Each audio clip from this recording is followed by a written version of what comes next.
It's no secret that Hogwarts Legacy is shaping up to be one of the best games of this year. We're going to have a storyline filled with adventure and mystery. We're going to have this vast map with a multitude of biomes and villages and caves and tombs and castles to explore. We're going to have classes to go to, spells to learn, professors to meet, students to interact with, befriend, and maybe even become enemies, items to discover. It's just like, even just the base layer of this game is so incredibly deep, but that's not where it stops. In this video, I wanted to talk about the Room of Requirement. This, I think, is one of the best traits of this game, at least from what we've seen so far. I am really blown away by what they've done with this.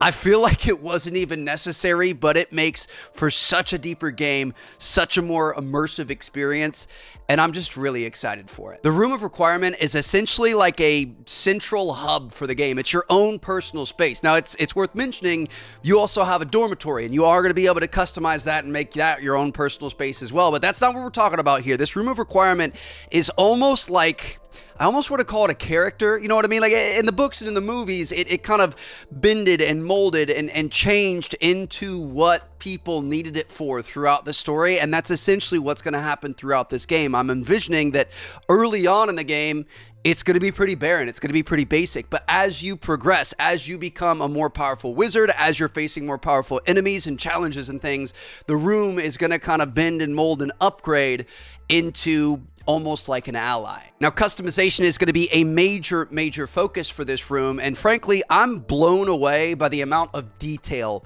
that they have here and just how much you can change and how you can change it. You guys are seeing some gameplay on screen here. So, I mean, you're going to be able to decorate with everything from tables and rugs and chairs to, you know, cat plates like out of Umbridge's office, or statues and gargoyles and things like that. And everything you can move around on the grid. You can change the rotation, the size, the shape, the color, the everything. Like it truly, it almost looks like a house flipper type thing. We've played House Flipper on the channel. You have like all these little items you can place wherever you want.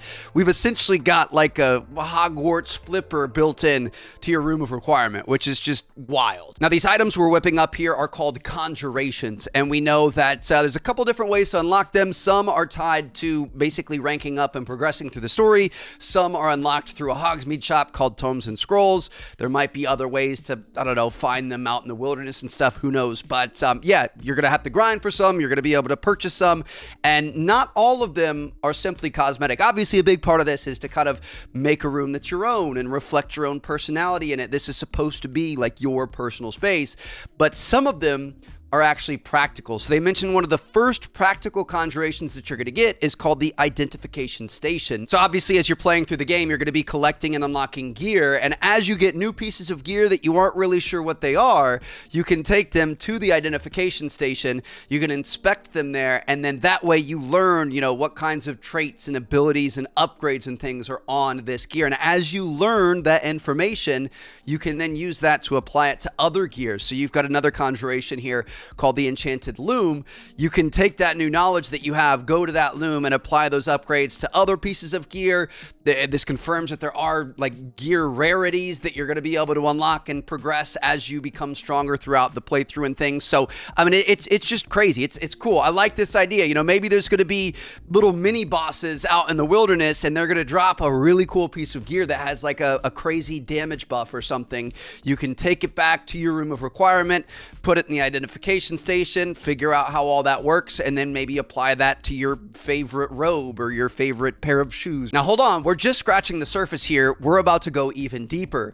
To be able to craft some of these upgrades and you know, items and loot and things like that, you're going to have materials, and a lot of these materials are collected from fantastic beasts, and that's where your Vivarium comes in, which is a huge part of your Room of Requirement. It's another room within your room, which we're going to check out here. So we are not restricted to an owl, a cat, or a toad in this game. We are essentially stepping into Newt Scamander's briefcase from the Fantastic Beasts movies. This is where you're going to be able to rescue like beasts and things from the overworld. I guess, you know, some are going to be in trouble with poachers and things, which there's a whole other storyline there. We're going to be saving animals and battling against poachers and things, which is great. I'm sure tons of side missions and ties into the main story and things. But yeah, you're going to be able to go out, you're going to be able to rescue these beasts, bring them back into your vivarium and give them a good life. They're going to be able to run around and frolic and play. You're going to tame them and name them and brush them and feed them and play with them. And it's just like, there's so much going on here.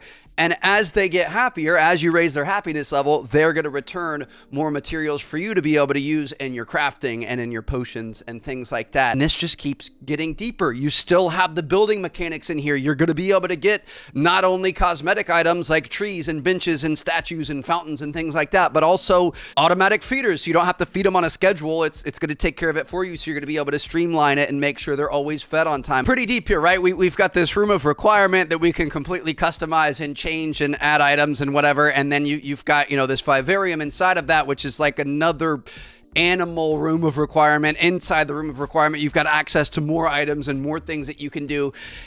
But I'm not done yet. There are actually at least 3 vivariums that we've seen. There's the meadow vivarium, which we've seen gameplay in, but you guys can see in this clip right here, there's actually a meadow one. It looks like maybe a swamp one, and then maybe some sort of a water one or something. So we could have, you know, splitting up animals based on their biomes that we find them in the world. It's just like, dude, it's so deep, and it's going to be really interesting to see how all of this ties into the storyline. Like I said, we have seen in some of the you know, cutscenes from the main storyline, there is some sort of battle against poachers and things. So obviously a lot of these are probably going to be more side missions. I would imagine you don't have to be an animal caretaker if you don't want to, but just like the level of detail here is just insane. The level of immersion that if you want to essentially be like a Harry Potter vet, be a Newt Scamander, you can go in there and that could be a major focus of your playthrough. And it's going to be interesting how that all works with, like, you know, what if you're doing a Dark Wizard playthrough? Can you still save the animals? Can you be like a bad guy with a soft side? I don't know. We'll see what happens. And one of the final things I really wanted to mention, which you guys have been seeing in this gameplay, is just the level of polish. Like the way the menus pop up and the way you're interacting with things, and you're not just going through a list and clicking something and then it pops up on screen. You're like, you know, doing little wand flicks and you can see the items transfiguring, and I don't know. It looks really, really good. And like I said at the start of this, I mean, this is such a small part of this game. You know, we're going to have this completely fleshed out story, this massive castle with endless secrets and things to unlock and people to meet and things like that. A massive world outside of that castle with who knows what to explore and find. And then we've also got a room of requirement with another world inside of that extra world. It's just like there's just so much going on. There's so much detail in this game, and we're just barely scratching the surface. So I can't wait to see what else this room of requirement has to offer. I just can't wait to explore every inch of this game, man. So let me know what you guys think. I hope you guys enjoyed. Be sure to subscribe. A lot more Hogwarts Legacy content coming your way. We're only like 5 weeks away from the game. Crazy stuff. I'll see you guys later. Peace out.